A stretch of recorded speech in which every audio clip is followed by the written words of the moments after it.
Inhalation, qu'est-ce que c'est, pourquoi le faire et comment? Bonjour à toutes, bonjour à tous, auditeurs de sport et nutrition sur la radio qui mouille le maillot. Ravi de vous retrouver encore ce matin. Ceux qui sont également sur ma page Facebook, merci d'être là. Restez avec nous jusqu'à la fin de ce nouveau numéro de sport et nutrition. Théo Ajavon à la mise en onde sur la 91.9 FM et l'homme à devant derrière la caméra. Je suis Romo Yetor, justement avec mes deux invités, Buffalo Lambert. Bonjour. Bonjour Romero. J'espère que tout va bien. Tout va bien, il performe. D'accord. L'autre, c'est bien entendu Kekou Damaouzan. Oui, l'américain de la maison. Bonjour. Good morning, my brothers. How are you? I'm doing very good. Good. Thank you. Happy to see you this morning. Same here, brother. Ok, chers auditeurs, restez avec nous. Si c'est maintenant que vous nous rejoignez, nous sommes sur la radio qui mouille le maillot dans sport et nutrition. Comme je le disais, le thème de ce jeudi, c'est bien sûr inhalation. Qu'est-ce que c'est? Comment faire l'inhalation et pour quelle pathologie? Ça va se savoir tout à l'heure. Restez avec nous, ne quittez surtout pas. Restez également sur ma page Facebook.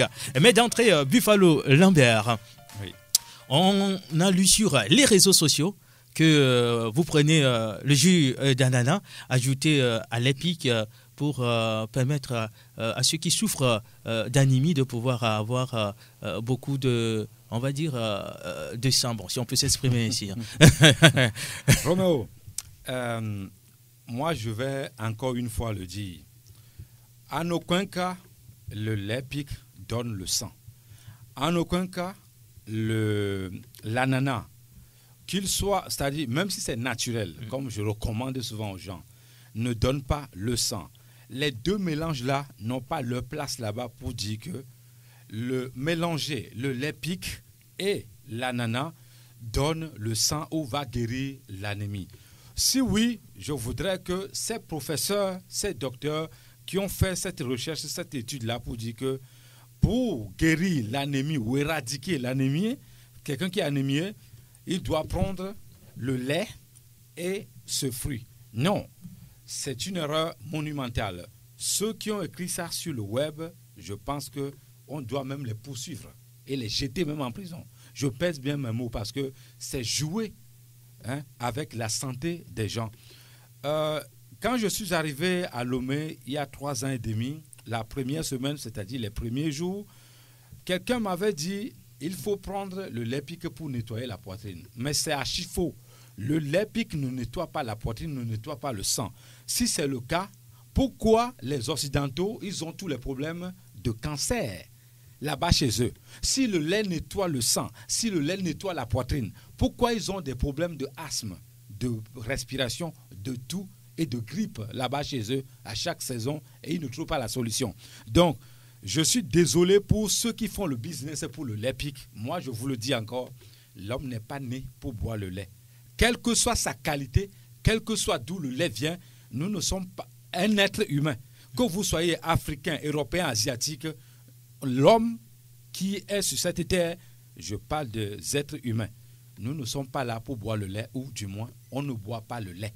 Le lait pique n'a pas sa place dans cette société, surtout quand la société est humanitaire, c'est-à-dire quand ceux qui nous dirigent ont l'humanisme, les médecins par exemple, qui soignent les gens, doivent dire, faites attention avec tout ce qui concerne le lait. Le lait est notre source de problèmes de santé. Faut-il le répéter encore? J'assume bien mes mots. Le lait n'a pas sa place, du moins moi personnellement, le lait n'a plus sa place dans mon organisme. Avant, quand je n'avais pas suivi ma formation, je prenais aussi le lait. Mais depuis ma formation, il y a 25 ans, je ne touche plus le lait. Donc, c'est une fausse idée. Ceux qui ont mis ça sur le web doivent être poursuivis et jetés même en prison. Le thème de ce jour, c'est bien sûr l'inhalation. Qu'est-ce que c'est, Buffalo Lambert?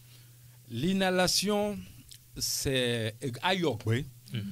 Depuis la nuit des temps, il y a plus de 20 000 ans, dans l'histoire africaine, bon, pour commencer, c'est chez nous que les Occidentaux ont pris l'inhalation pour aller créer le bain de vapeur, oui. Jacuzzi, hammam et tous ces consorts. C'est ici qu'on a pris ça. Parce que à l'époque, nos aïeux faisaient l'inhalation. L'inhalation même, il y a 2 sortes. Il y a l'inhalation sec. Je donne un exemple. Vous êtes enrhumé, le nez coule. Vous prenez de l'ail organique, naturel. Vous découpez plusieurs morceaux, vous mettez dans un mouchoir ou creux de mer ou dans une assiette, vous inspirez, expirez.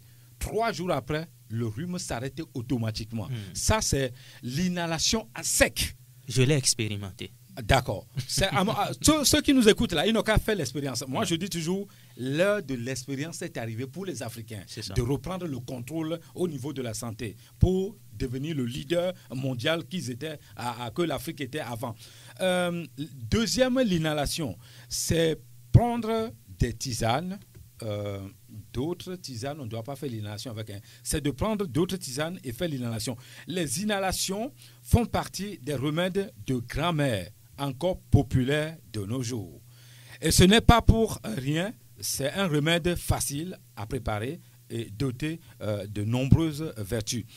Sec, comme je le dis, sèche ou humide, l'inhalation ont leur place, même en Occident. On fait l'inhalation, pour ceux qui ne le savent pas, je le dis en même temps. Elle est une solution efficace pour bénéficier des principes actifs des plantes médicinales. Les plantes médicinales, si vous avez une connaissance, si vous en connaissez, vous pouvez faire de l'inhalation avec.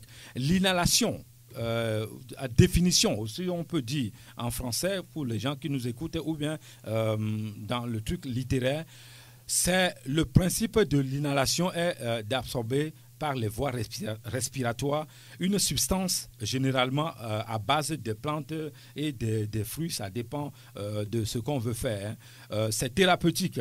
Donc, il est important que ceux qui nous écoutent sachent que l'inhalation doit faire partie ou qui fait partie de notre habitude de thérapeutique depuis la nuit des temps ne doit pas être oublié. On doit continuer avec ça. Cela est capable de guérir beaucoup de pathologies. On va revenir sur ça tout à l'heure. Et je conseille, j'encourage nos mamans, nos frères, nos soeurs, nos papas de continuer à faire l'inhalation pour pouvoir éradiquer beaucoup de pathologies. Sur la radio qui mouille le maillot, si c'est maintenant que vous nous rejoignez, merci d'être là. Ceux qui nous suivent également en direct sur ma page Facebook, restez avec nous jusqu'à la fin de ce nouveau numéro de Sport et Nutrition. Nous parlons de l'inhalation. L'explication de l'inhalation avec Buffalo Lambert, nous connaissons maintenant ce qu'on appelle l'inhalation. Mais alors, dans quelle situation, pour quelle pathologie doit-on faire l'inhalation? Kekou Maouza. Merci Roméo de m'avoir encore passé la parole aujourd'hui. Je dis bonjour à nos auditeurs, bonjour aux grands techniciens derrière la vitrine, bonjour à tous mes frères.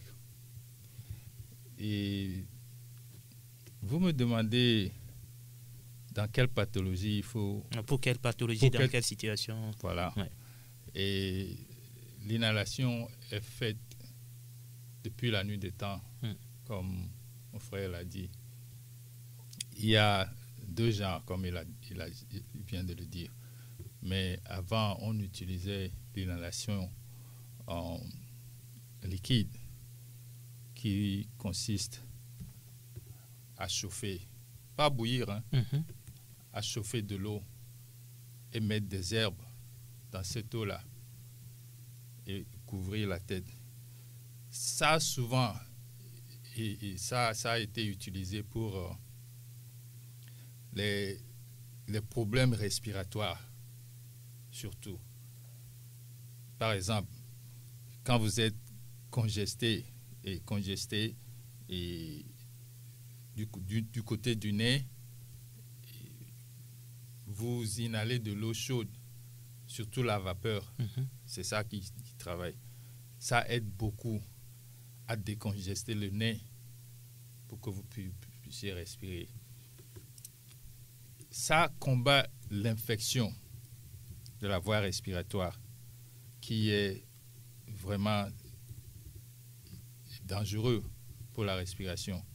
Si vous laissez des infections dans votre système respiratoire, ça descend dans les poumons. Et je peux donner un exemple de coronavirus. Cette inhalation a combattu ce virus dans tout le monde entier. Et ça travaille très bien sur la tête. tout ce qui consiste la voie respiratoire et la tête. Même si vous avez des maux de tête, vous pouvez faire l'inhalation, ça calme les maux de tête. Si vous avez la toux, vous pouvez faire l'inhalation, surtout avec la menthe. Et j'ai parlé de décongestion, la menthe, il fait partie pour ça. Ça décongeste le nez et, comment dirais-je, ça enlève tout ce qui dérange la voie respiratoire.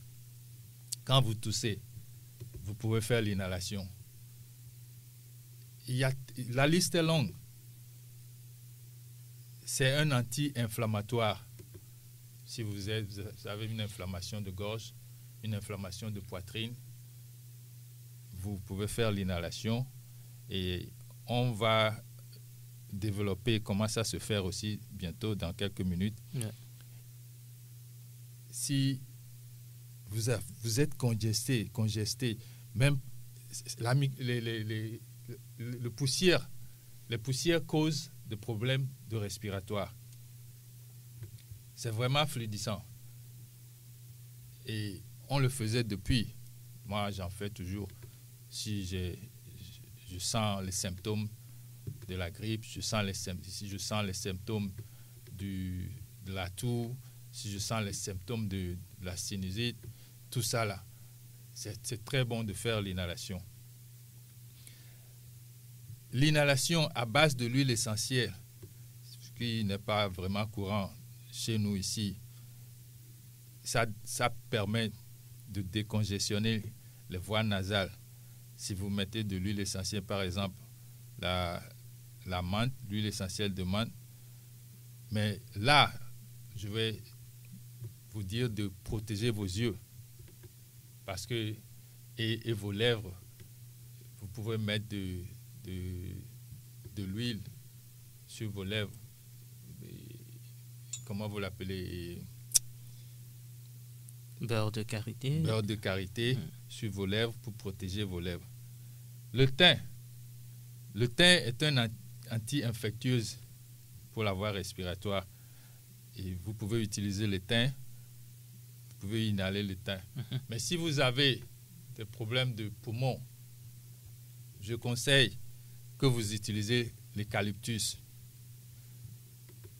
L'eucalyptus a une puissance et profonde qui aide le corps, pas seulement la voie respiratoire, pas seulement le poumon, mais pour tout le corps en profondeur.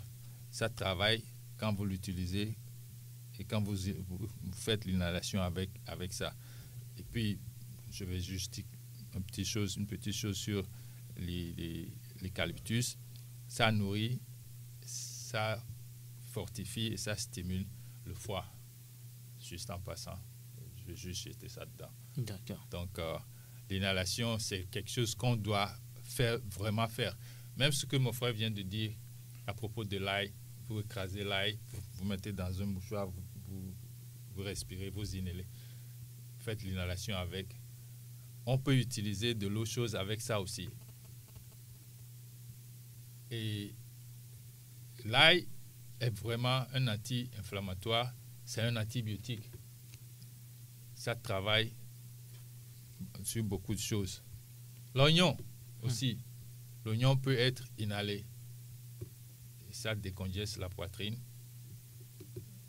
Même les microbes, tout ce qui vous dérange votre appareil respiratoire. Vous pouvez faire l'oignon aussi. Ça décongeste la poitrine. Donc, on va poursuivre avec d'autres avantages bientôt et je reviendrai avec ça. Nous sommes sur la radio qui mouille le maillot. L'inhalation, c'est le thème du jour. Alors, pour quelle pathologie peut-on faire l'inhalation, que ce soit le rhume, la toux, comme l'a expliqué tout à l'heure Kikou Damaouzan, ou les grippes, même le paludisme, quand on souffre de paludisme, on peut faire l'inhalation. Maintenant, comment faire l'inhalation? Ce qu'il faut faire, ce qu'il faut éviter lors de l'inhalation. Très bien. Romo, pour faire l'inhalation, attention, il faut prendre des précautions. Voilà. L'eau ne doit pas être trop chaude non plus, sinon ce n'est pas bon pour les voies respiratoires. Quand vous chauffez de l'eau, il faut déposer l'eau là 1 à 2 minutes avant de commencer votre l'inhalation. Si vous avez des lentilles dans les yeux, il ne faut pas faire l'inhalation avec, il faut l'enlever. Si vous avez les lunettes, il faut les enlever. Ne faites jamais l'inhalation les yeux ouverts. Ça, c'est non, c'est interdit. Donc, on peut faire l'inhalation avec les enfants. L'enfant peut faire l'inhalation, mais en présence de la mère, jamais seul, à cause de l'eau bouillante. Quand vous faites l'inhalation, éloignez les enfants. Si vous avez les chaînes au cou, les bijoux, tous ces consorts-là, il faut les enlever. C'est-à-dire, il faut être naturel avant de faire l'inhalation. Faut-il être nu aussi? Oui, ça dépend. Il y a 2 sortes de l'inhalation mouillée. Quand on fait l'inhalation humide, uniquement pour la tête, c'est ça. Ça, on le fait sur une table. Mais si c'est pour tout le corps, tout votre organisme, on ne doit pas porter un habit, on ne doit pas porter un pantalon. On doit être tout nu pour faire l'inhalation. Soit on est assis, de préférence, il faut s'asseoir sur une chaise ou tabouret comme ça, et on se couvre avec une serviette, une natte, un grand pagne, truc, un pagne, voilà, pour que la vapeur ne sorte pas. Ceux qui ont vécu en Occident, ils le savent, on va faire le sauna, bain de vapeur et tout ça. La vapeur là, ça reste dans une chambre, dans un truc, la vapeur ne doit pas sortir. C'est pareil qu'on fait avec les pagnes aussi. Attention, après une inhalation, attendez au moins 1 heure ou 2 heures avant de sortir pour aller dehors. Les muqueuses dilatées par l'eau chaude sont plus sensibles au froid et perméables aux microbes. Donc, si vous avez fait l'inhalation, si vous faites l'inhalation chez nous ici en Afrique, ce n'est pas 1 heure qu'il faut attendre, c'est 30 minutes après. Mais en Occident, si vous êtes en Occident, vous faites l'inhalation, il faut attendre 1 heure avant de sortir. Pourquoi? Parce que là-bas, il y a l'hiver, il y a le froid. 20 degrés, moins 5, moins 10, moins 15, moins 20 degrés, tout ça. Le Togolais ou l'Africain ne sait pas ce que c'est que moins 20 degrés, moins 10 degrés, moins 15 degrés. Donc, vous faites l'inhalation chez nous, si vous attendez 30 minutes après, vous sortez. Mais quand vous êtes de l'autre côté, où il fait froid, moins 20 degrés, vous faites l'inhalation, vous sortez. En même temps, vous courez des risques graves. Donc, ici, chez nous, vous faites l'inhalation, comme je le dis, 30 minutes après, vous êtes apte. Le corps est apte pour affronter les poussières, tout ce qui va avec. Tout à l'heure, tu as posé la question à mon frère, quelles sont les pathologies qu'on peut guérir en faisant l'inhalation? Ouais. Roméo, quand vous faites l'inhalation, c'est bon aussi pour le foie, c'est bon aussi pour votre organisme, c'est bon aussi pour les reins, c'est bon aussi pour le système respiratoire. Il y a beaucoup de pathologies que l'inhalation, si vous avez même maux de tête graves, l'inhalation peut remédier à ça. L'inhalation peut aller jusqu'à guérir les hémorroïdes. On demande aux gens de faire une bain de siège. C'est sous forme de l'inhalation, ça. On va s'asseoir avec votre médicament dessus, avec de l'eau chaude pour faire l'inhalation. Donc, l'inhalation va éradiquer beaucoup de pathologies. Le palu également, comme tu viens de le dire tout à l'heure, même la fièvre jaune, la fièvre typhoïde, il faut savoir ce qu'il faut mettre dans l'eau là. C'est ça.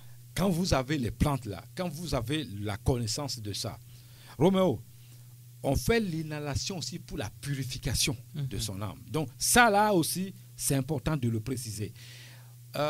Certaines personnes se soignent physiquement seulement et ils oublient qu'ils doivent se soigner spirituellement. Quand vous êtes malade spirituellement, tout ce que vous faites ne marche pas. Il faut vous laver aussi spirituellement. Et ça se fait chez soi à la maison.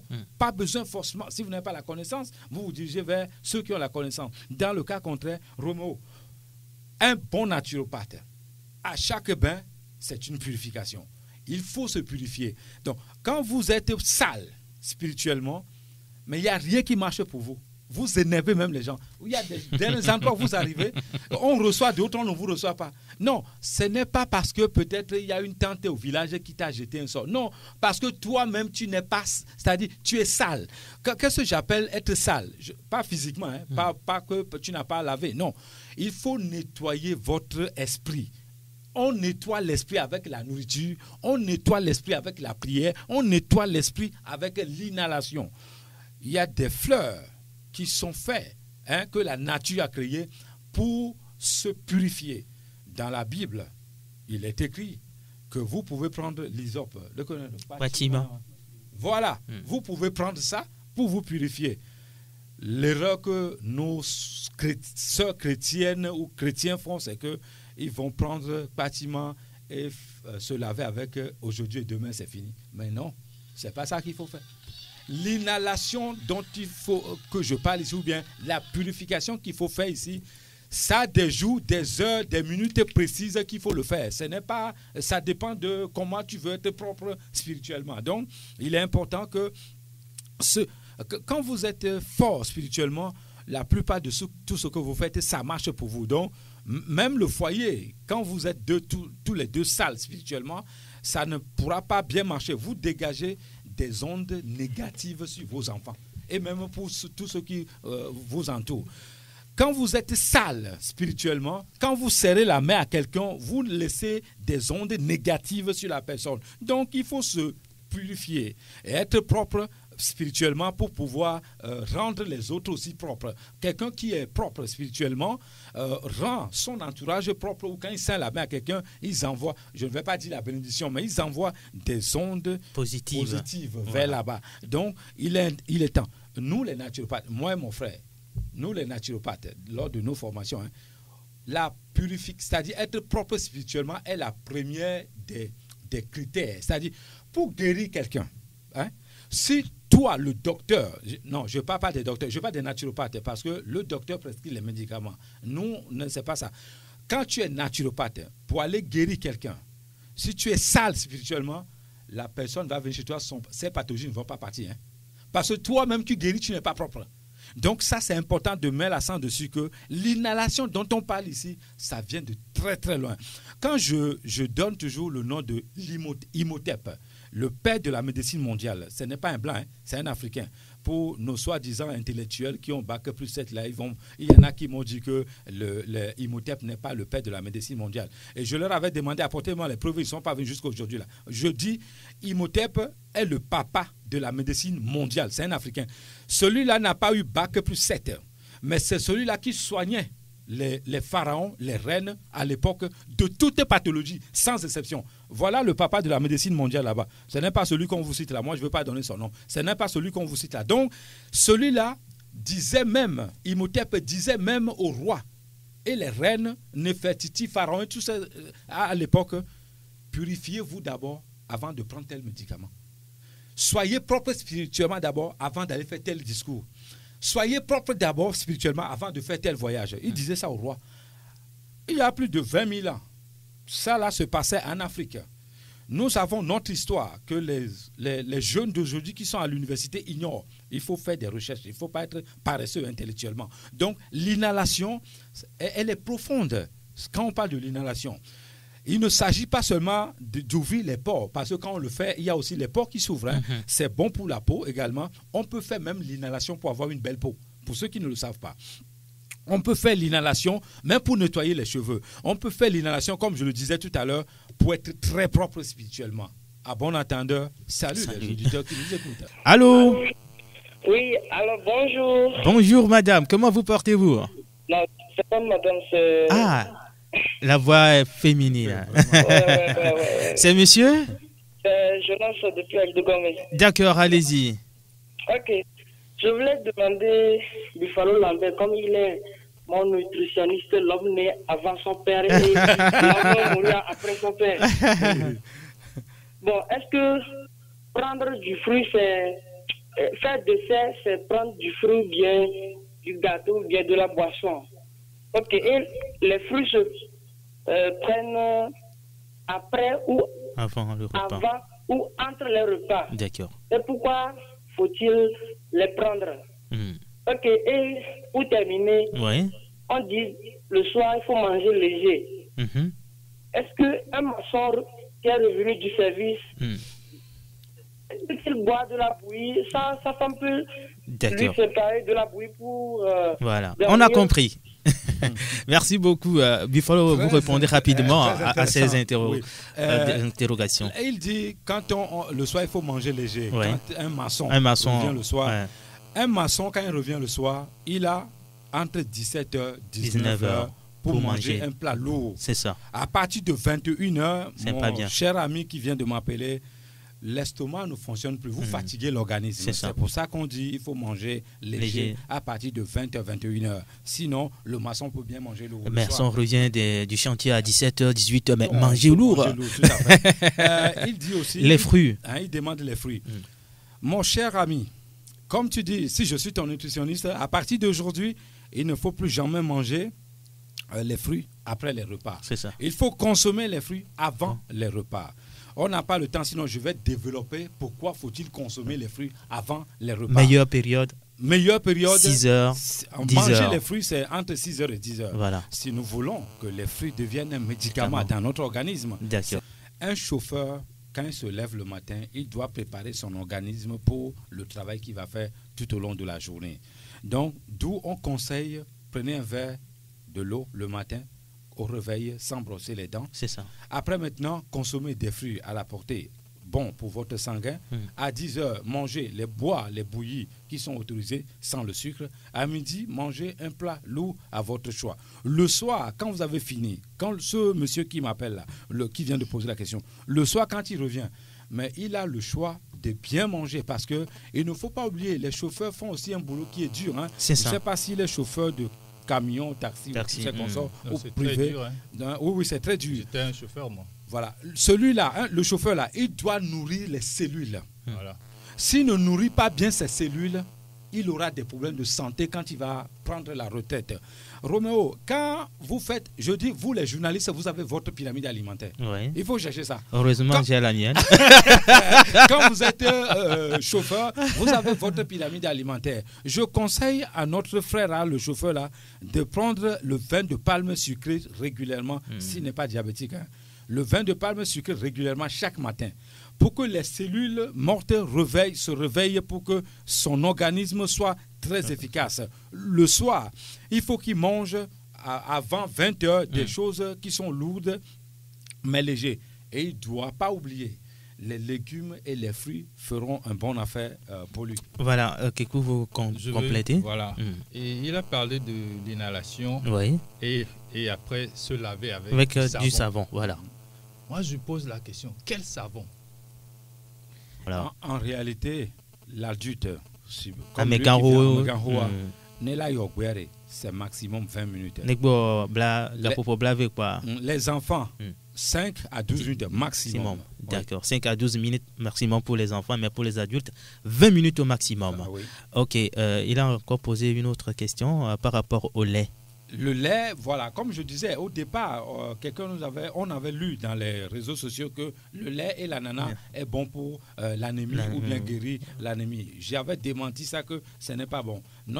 Il avait dit aussi que ça fait longtemps qu'il n'a pas fait l'inhalation. S'il fait maintenant, ça n'aura pas d'effet secondaire. Non, ça n'aura pas l'effet secondaire.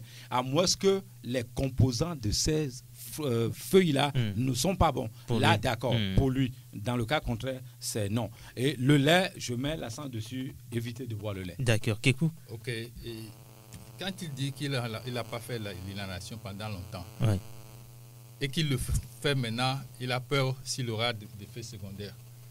Si il a des effets secondaires, ce n'est pas de mauvais effets secondaires, c'est parce que ça fait longtemps. Son corps a accumulé tellement de toxiques que si l'inhalation veut faire sortir cette toxicité par la peau, il y en a tellement que ça se bouscule. C'est ça. Donc, ça peut vous affaiblir. Voilà. Donc, il ne faut pas qu'il ait peur. Moi, je conseille, s'il veut le faire, il peut y aller doucement, 5 minutes. C'est bon. Après, vous ajoutez quelques minutes. C'est ça. 10 minutes. Et si c'est trop, vous réduisez jusqu'à ce que votre corps s'habitue. Voilà, s'habitue. Donc, il ne faut pas avoir peur que vous aurez identifié la pathologie qu'on veut guérir. C'est ça.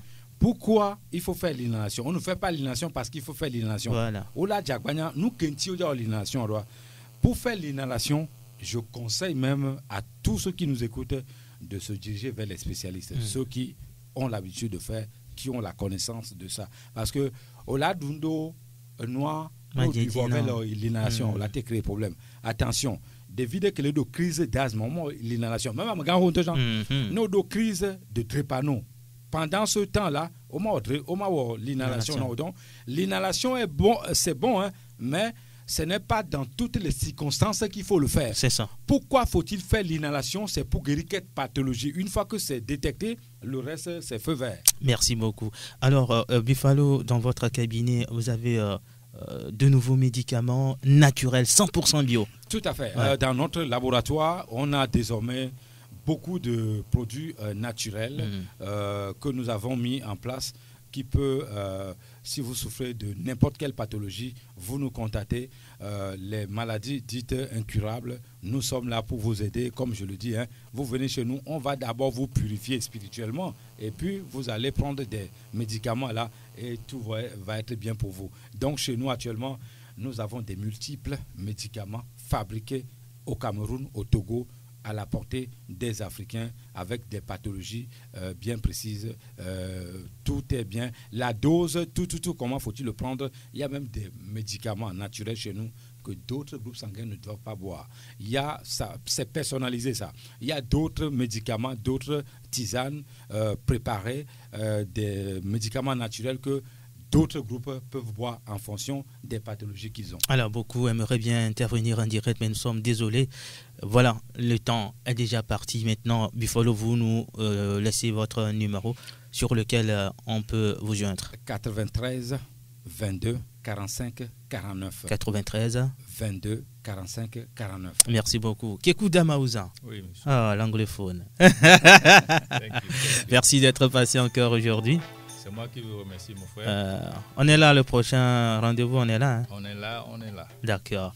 Merci à cette formidable équipe qui vous tient compagnie chaque jeudi sur la radio qui mouille le maillot. Et si c'est la première fois que vous suivez ce programme, rendez-vous tous les jeudis de 10h à 11h sur la 91.9, également sur ma page Facebook. Théo Javon à la mise en onde et l'homme à devant derrière la caméra. Moi, c'est Romo Yetor. Nous vous souhaitons une agréable journée et surtout bon mois de consommation locale ici au Togo. Et surtout, restez en bonne santé. Au revoir.